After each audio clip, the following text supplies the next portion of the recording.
Well, here we are on National Knife Day, so happy, well, this is probably not going to get launched on National Knife Day, so I'll still say it. You know, happy the other day when it was National Knife Day. I don't know when I'll release this video, but it probably won't be today because everyone's busy watching all of Smoky Mountain Knife Works. Every half hour they have something crazy to talk about and giveaways and price reductions, sales, and so on. So I keep checking those as well, just like any other consumer. And all the other websites that have sales on them all day long. So it's already a busy YouTube day anyway. So regardless, it's a great National Knife Day. And so I thought I'd take a little bit of my lunchtime here and talk about a knife that I have had on loan for way too long. So I appreciate Jack from Suburban Tactical Nation, Enunciation, that he let me borrow this thing for so long. Now I sent him a slew of knives as well, and he still has those. And that's fine with me. But I don't like to keep people's knives for too very long. I think I've had this one quite long enough. I just haven't had any time to talk about it. So we're going to knock this video out and we'll talk about a great knife. We'll kind of talk about the Begleiter line, and somebody can fill in some of the blanks for me because I'm kind of late to the Begleiter game, so I'm just going off of what I can find on the internet and so on. But let's get through the specs on this guy. It's kind of the boring part, and we're going to talk about some of the beauty in this knife. Mini Begleiter, 55 bucks everywhere I kind of looked right before I started the video. Great price, and we'll talk about some of the materials, and you kind of decide if it's a good price or just a great price or whatever. So 6.6 inches overall. That's about the end of the Gorilla Mitts. I mean, we're pretty close. I'm going to have a few other knives out here that are my smaller knives, I guess, and see where that stacks up against that. But 6 inches, 6.6, 6.5, whatever you want to say. Overall length is just 3 fingers and nothing more. Now, I don't hate that for this knife because I don't look at this knife and think I'm going to go out and use this a hard use knife. This is an office carry, a medical place, medical facility, something like that. Meaning, you're not going to. I don't see that someone's going to take this. I mean, you can take it backpacking or whatever, but I wouldn't want to rely on this as my only knife, in some sort of heavy use setting. That's all I'm saying. It's a small knife, it's slender, it's got good materials, but I would certainly put this as an office carry, just overall gentleman's carry, date night with the wife or whatever you want to say. That's where I would put this. So I don't mind the length overall, but again, that's about as small as what I would like to go roughly. 2.1 ounces overall, which is a thing of beauty. We'll get it flipped over here. You can see, there you go, get the light in there just right. You can see the milling done just on the show side, which is perfectly fine. It's light enough at 2.1 ounces. Any lighter than that, and it's going to float right out of your pocket. N690 on the blade steel, which is terrific. I think N690 is one of my favorite budget steels, and honestly pushes the barrier into the next level for me anyways. It does exactly what it was designed to do. It's stainless. Holds an edge for quite a while, and it's easy to sharpen. I mean, isn't that really what we're after altogether? So might as well make that thing just a great budget steel that honestly pushes the borders into the next level. My card on this guy. I didn't really find any other models, and I can go back and do another search and sort of edit this, but for the most part, the Mini Begleiter has micarta on it, and I think that's cool. One of the reasons why I think it's cool is Kizer uses what I consider to be good micarta. I know some other people like the softer stuff, and that's fine as well, whatever is your cup of tea. But in a comparison, I talk about the Civivi in general. This is the Riffle. This is very close to the same type of micarta, meaning it's not super soft. It's still enough you can feel the texture and everything, and it's going to soak up your oils, but it's very durable feeling. And that's what I get off of this.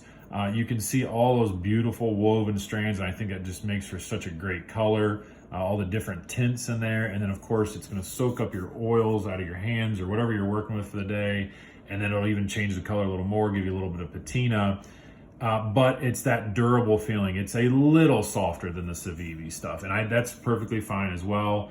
But on the other end of that, if you've ever had a CJRB feldspar, and probably most of the CJRBs, I don't know, but I've had a feldspar specifically, and that was very almost squishy, fuzzy feeling of micarta, and I didn't care for that. So personally, I just kind of like this. Maybe it's up to you guys.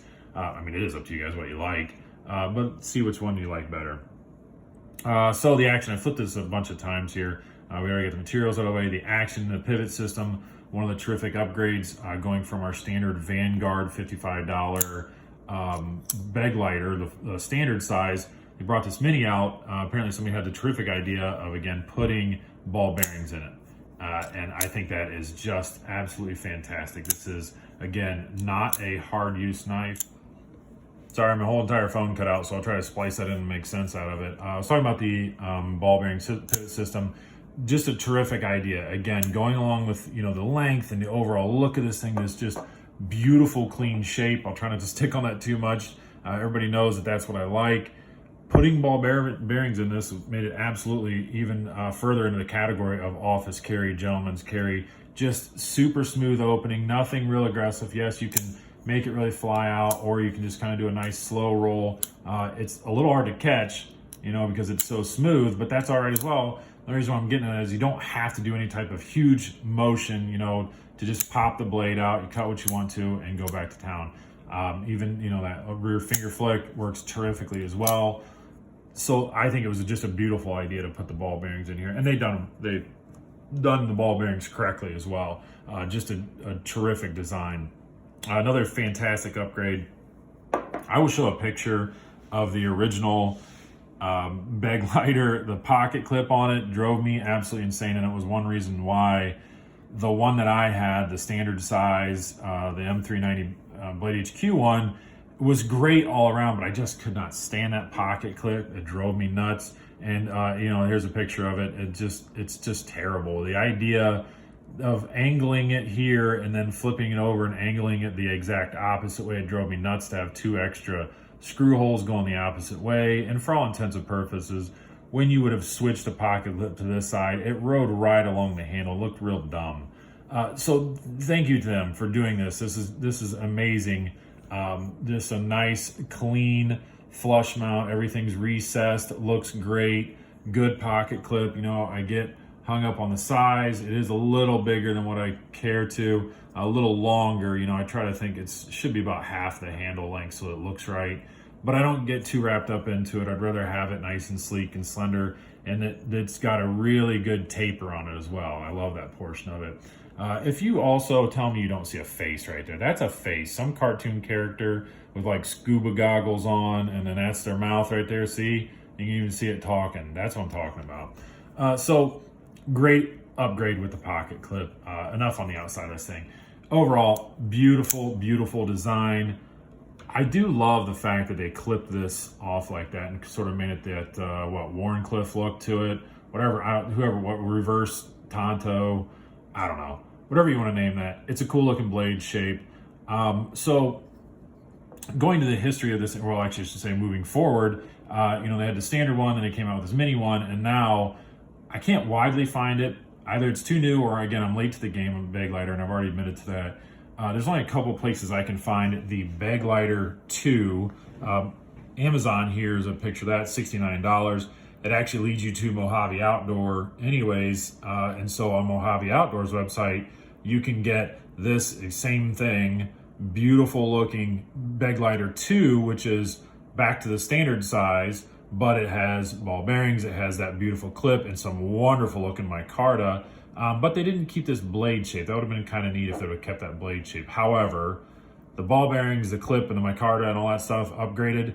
That's a pretty sweet looking knife as well. So anyways, there's the next line. And if you can find those, I would suggest probably wanting to pick up one of those too. If you don't like this, the 6.6 inch length, which kind of is holding me back on this little guy as well. But regardless, very, very cool knife overall. So let's put out some of my other knives, just some size comparisons and some things I thought about if I would want to actually purchase this knife after checking it out or not. And I can tell you that I sort of passed on it. I like the knife, but when I lay these two next to it, and this is the Wee Banter and my Civivi Pintail, which is my very beloved knife now, be creeping up into my constant top 5 and just gets a lot of pocket time. I look at the materials, the cost, and everything else. This basically, we got N690 and stuff. Micarta here. N690 for $70, S35 for $83. Over here you have S35 and G10 for $108. Now, these are just very similar. I'm not telling you they're the exact same, so the price is not a bit of difference, but I already own both of these, so I don't know that this really needs to fit in here as well. I really want to get a hold of that Begleiter too. I think that looks pretty sweet. That's probably where it's more gonna lie, that I'm gonna, I have enough of these kind of smaller-ish knives. I wouldn't mind having that Begleiter too with all that, all those upgrades that this thing had. But overall, I think that if you're into small knives, very thin, office carry, things like that, this is a terrific option for you right here in the center. Great materials, a little lower price than both of these guys, and still that same terrific size. So we'll get these out of the way. We'll talk about, I already had the riffle out here anyways, so we'll lay that out just for a size comparison so you can kind of see where that goes. And then I also always think about the my bug out, because it's also kind of that office carry. Slender design, you know, very pocket friendly as well. You can see my very well used bug out, but this certainly is even more pocket friendly and a little more office friendly as well. So there you guys go. That's enough talking about this knife. Again, today's a terrific National Knife Day, so hopefully you guys enjoyed it whenever it was happening and picked up some sales and so on. Always thanks for watching. I always appreciate doing this stuff anyway. So super cool. And everybody take care.